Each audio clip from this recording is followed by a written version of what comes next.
কোনো সেগমেন্টকে ফোল্ড করার জন্য ফোল্ড ইন টুলে ক্লিক করে ঘড়ির কাঁটা অনুসারে পয়েন্ট থেকে পয়েন্ট সিলেক্ট করি।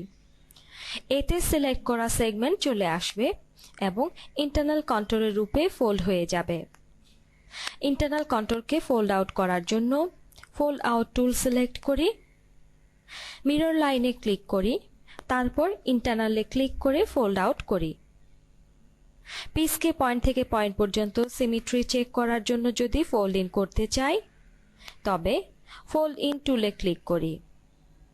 তারপর এক পয়েন্টে ক্লিক করার পূর্বে অল্টার কি প্রেস করি এবং দ্বিতীয় পয়েন্ট সিলেক্ট করি। ওকে দিয়ে কনফার্ম করি। এখন স্লিভ পয়েন্ট থেকে পয়েন্টে ফোল্ড হয়ে গেছে। এখন দেখব স্লিভের দুটি সাইড একটি থেকে অন্যটি ভিন্ন।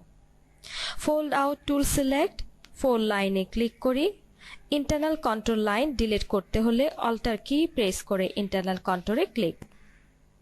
ফোল্ড আউট হওয়ার সাথে সাথে ইন্টারনাল কন্ট্রোল ও ডিলিট হয়ে যাবে। দুইটি গ্রেডিং পয়েন্ট থেকে যাবে যেখানে পিস ফোল্ড হয়েছিল।